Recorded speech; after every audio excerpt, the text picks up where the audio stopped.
FC ตัวน้อยถึงกับอ้าปากค้างเมื่อเจออุ๋งอิ๋งมาทำแบบนี้หลาน้อยอุ๋งอิ๋งมาเฮ็ดหยังนั่นก่อนอื่นขอกล่าวคำว่าสวัสดีครับผมสวัสดีกันอีกครั้งสวัสดีกันอีกครั้งครับพี่น้องยินดีต้อนรับเข้าสู่ช่องไทยซีเกตชาแนลสวัสดีไปยังแฟนคลับ FC หลาน้อยอุ๋งอิ๋งแฟนคลับ FC สาวน้อยเพชรบันแพงสู้ขู่สู้คนเด้อครับเด้อ หันมาว่าฮอดจอดถึงครับเรื่องราวของหลาดน้อยอุ๋งอิงก่อนสิไปว่าฮอดจอดถึงเรื่องเล่าเล่านั้นคิวการคิวงานมืออื่นครับวัดบ้านหนองไผ่ตำบลหนองไผ่อำเภอเมืองจังหวัดชัยภูมิมืออื่นครับพี่น้องชาวชัยภูมิอำเภอเมืองบ้านใกล้เรือนเคียงเนาะอำเภอใกล้เคียงสิได้พบได้พ่อกับหลานน้อยอุ๋งอิงพร้อมทีมงานชาวคณะสาวน้อยเพชรบ้านแพงเต็มวงอย่าลืมไปให้กำลังใจหลานน้อยอุ๋งอิงพร้อมทีมงานชาวคณะกันหลายๆเด้อครับเด้อมาบอกฮอดจอดถึงครับเรื่องราวของสาวน้อยคนนี้คนใดครับคนนี้ครับพี่น้องเดี๋ยวผมเอาให้เบิ่งภาพเต็มคนนี้ครับสาวน้อยคนนี้สาวน้อยคนนี้เป็นยังครับดีใจหลายย่างมามองซื้อบัตรขายตั๋วเทื่อแรกยังบ่แน่ใจจนได้ถามผู้อยู่รอบข้างมันแม่นหลาน้อยอุ๋งอิงโตเป็นบ่คือด้วยความตื่นเต้นด้วยความ ดีอกดีใจนั่นแหละครับพี่น้องที่เห็นหยังครับศิลปินที่เจ้าของชื่นชอบได้เห็นศิลปินที่เจ้าของมักว่าซั่นเถาะเป็นไอดอลเห็นบ่ครับภาพนี้แสดงออกว่า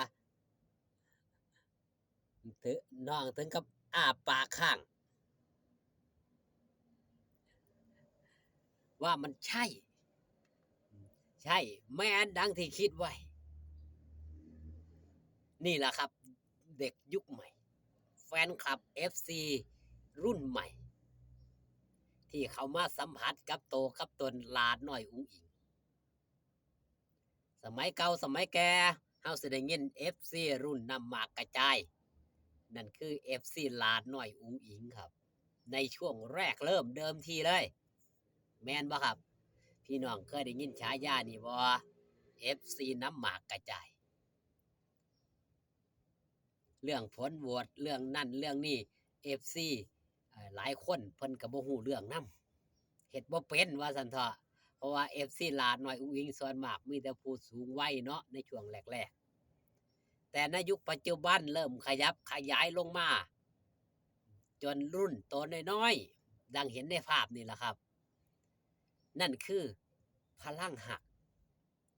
นั่นคือพลังแห่งความหยังครับความศรัทธาความสำเร็จพลังแห่งความดีที่หลาน้อยอุ๋งอิงได้เฮ็ดที่หลาน้อยอุ๋งอิงได้ทำสุดท้ายเป็นพลังแห่งความสำเร็จจนกลายมาเป็นไอดอลของบรรดาเด็กรุ่นน้องๆถ้าหมู่เฮาจะค่อยก็ว่ารุ่นลูกรุ่นหลานรุ่นเหลนพุ่นล่ะแต่รุ่นของหลาน้อยอุ๋งอิงก็คือรุ่นน้องๆที่เติบได้ใหญ่มาได้ติดตามหลาน้อยอุ๋งอิงส่วนมากก็สิติดตามทางโซเชียลแม่นบ่ครับได้เห็นหลาน้อยอุ๋งอิงทางช่องแอปแดงแอปฟ้าทางแอปดำหลายผู้หลายคนเขาไปติดตามหลาน้อยอุ๋งอิงแต่บ่ทันได้เห็นโตจริงคือกับเด็กน้อยผู้นี้ล่ะครับเพิ่งมาเห็นเทื่อแรกส่วนพ่อมาน่าสิเป็นพ่อจูงพ่อมาเบิงฟ้าวสิซื้อบัตรซื้อตั๋วเข้าไปเบิงต้องซื้อตั๋วก่อนว่าซั่นคืออยากถ่ายรูปแต่ส่วนหนึ่งก็ว่าต้องซื้อตั๋วก่อนจังได้ถ่ายรูปได้อิหยังจังซี้ความคิดของเด็กน้อยเนาะก็เอ่อ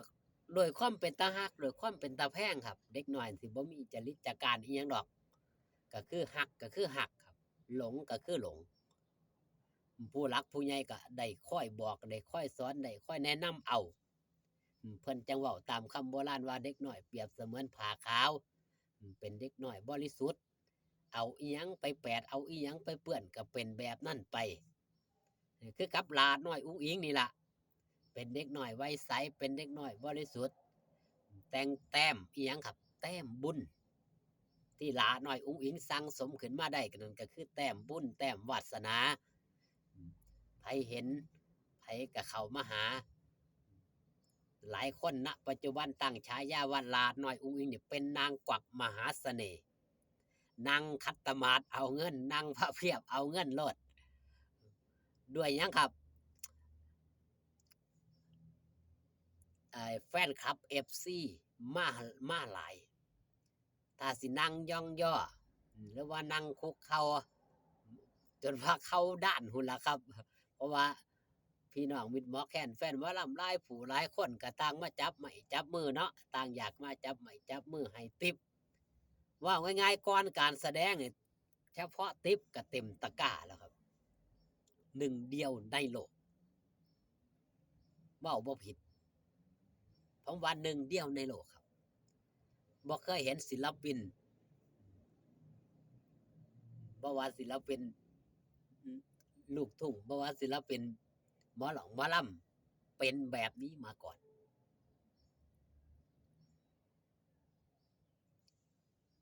เอาเงิน